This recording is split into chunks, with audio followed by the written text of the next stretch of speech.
La casa de Mical. Y Mical, otra hija de Saúl, amaba a David. Cuando se le informaron a Saúl, el asunto le agradó. Primera de Samuel 18:20. Quiero empezar diciendo que Mical era la hija más pequeña del rey Saúl. Su crianza seguramente estuvo rodeada de un ambiente de arrogancia, orgullo, jactancia, lujos quizá. Todo lo pertinente a la realeza. Como hija de rey, podía tener todo lo que quisiera.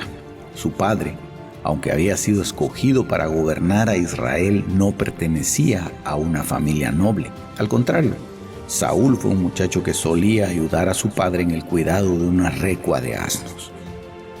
Cuando Saúl es nombrado rey de Israel, su vida da un giro muy brusco. Repentinamente se encuentra en la posición más alta dentro de todo el pueblo de Dios, y en lugar de buscar la ayuda divina para gobernar la nación, decide actuar por su propia cuenta y desechar la ayuda del Señor. Esta decisión traería fatales consecuencias a la vida de Saúl, y por lo tanto también a su familia. Tristemente, el rey Saúl y su casa serían recordados como aquella simiente que menciona el profeta. Mi pueblo fue destruido porque le faltó conocimiento. Por cuanto desechaste el conocimiento, yo te echaré del sacerdocio, y porque olvidaste la ley de tu Dios, también yo me olvidaré de tus hijos. Oseas 4:6. A causa de la maldad de Saúl, sobre su hija Mical pesaba una maldición de olvido de parte de Dios. Dios había dicho: me olvidaré de los hijos de Saúl, pues él mismo se olvidó de mí. Sin embargo, a causa de su gran misericordia, él quiso darle otra oportunidad, así como lo haría también con Mefiboset, hijo de Jonatán. Muchas cosas ocurrieron en el hogar de Mical.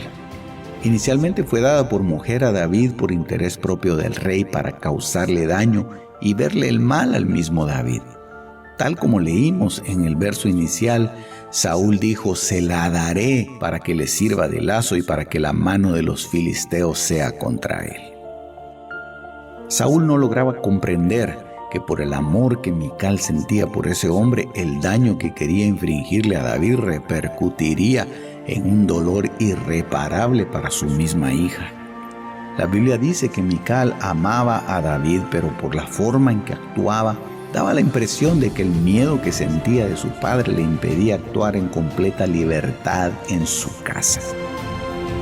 En esta historia vemos claramente que para que nuestra vida se cumpla la escritura de 1 de Juan 4:18, en el amor no hay temor, sino que el perfecto amor echa fuera el temor, debemos aprender no solamente a amar profundamente, lo cual es ineludible, sino también a dejarse amar. Es decir, un amor de doble vía. Yo te amo y tú me amas. Veamos cómo lo dice 1 de Juan 4:19. Nosotros le amamos a Él porque Él nos amó primero. 1 Samuel 19:12 dice que Mical descolgó a David por una ventana y él salió, huyó y escapó. Y tomó Mical el ídolo doméstico y lo puso en la cama. Puso a su cabecera una almohada de pelo de cabra y lo cubrió con ropa. Surgen muchas preguntas de esta escena. ¿Por qué Mical tenía terafines en su casa? ¿No eran los terafines ídolos domésticos a los que solían los cananeos acudir por un favor? ¿Acaso Saúl no enseñó nunca a su hija a mantenerse alejada de los ídolos? ¿Sabía David de la actividad idolátrica de su mujer? Al observar el comportamiento de Mical, llama la atención su similitud con las situaciones que acontecen dentro de los hogares. Familias que se hacen de ídolos domésticos con el propósito de reponer aquello que no encuentran en su casa. Recordemos que los terafines no eran ídolos comunitarios o de la sociedad, sino más bien fetiches hogareños privados.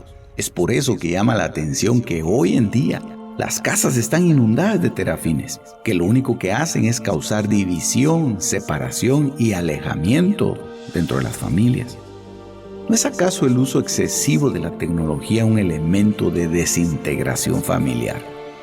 Existen actualmente hogares completamente divididos a causa de un televisor, un celular, un hobby, una afición, un deporte o, en el peor de los casos, un vicio o una adicción.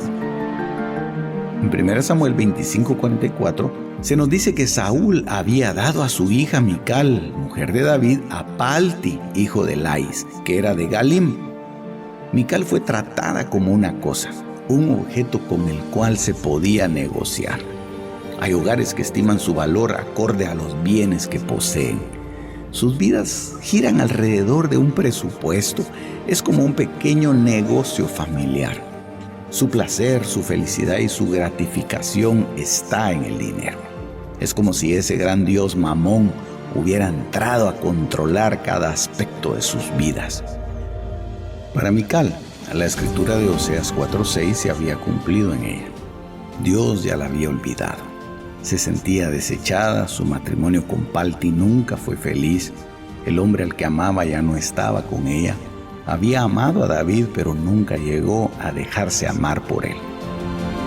2 Samuel 3:14 dice que David envió mensajeros a Isboset, diciéndole: «Dame a mi mujer Mical, con la cual me desposé». David pudo muy bien olvidarse de Mical, pues tenía otras mujeres, y realmente Mical no era de las preferidas para él, pues la había obtenido a manera de trueque con el rey Saúl. Sin embargo, Dios quiso demostrar su amor y su misericordia hacia ella, dándole otra oportunidad al mandarla a buscar para traerla de nuevo al palacio. Dios no se había olvidado de Mical. A causa de David, ella era aún amada por el Señor. Volvería a obtener su condición de realeza. Aún tendría una mejor condición que la anterior, ya que no iba a ser la hija del rey, sino su esposa. No viviría alejada de la presencia de Dios como fue con su padre, quien dejó el arca del pacto en manos de los filisteos, sino que ésta estaría justo a la par del palacio y podría acudir a ella todas las veces que lo quisiera. 2 Samuel 6:16 dice: «Sucedió que cuando el arca del Señor entraba a la ciudad de David, Mical, hija de Saúl, miró desde la ventana y vio al rey David saltando y danzando delante del Señor, y lo menospreció en su corazón». David era todo lo que ella tenía, lo único que le quedaba después que la vida le había arrebatado todo. Mical menospreció aquello que le había devuelto su dignidad. Mical no pensó que al menospreciar a David se estaba menospreciando a ella misma. Ahora que ya se sentía cómoda en el palacio, pensó que era merecedora de ello y que todos los que estaban a su alrededor debían agradecerle siempre por dejarles gustar de su presencia. ¡Qué arrogancia! Mical no aprendió nada durante todo el peregrinar por la vida. Su padre nunca le enseñó a dar gracias y tampoco había querido imitar ese comportamiento de su esposo David. ¿Cuántas veces vamos por el camino pensando que merecemos lo que tenemos? No tenemos tiempo para reaccionar ni pensar en que nuestro hogar, nuestra familia, nuestro bienestar y nuestra comodidad es un don de Dios. Y al ser un don de Dios, no lo obtenemos por algo que hubiéramos hecho, sino por gracia y misericordia de Él. Mical nos deja una gran lección. Debemos aprender a apreciar lo que tenemos y lo que hemos recibido por gracia de parte de Dios.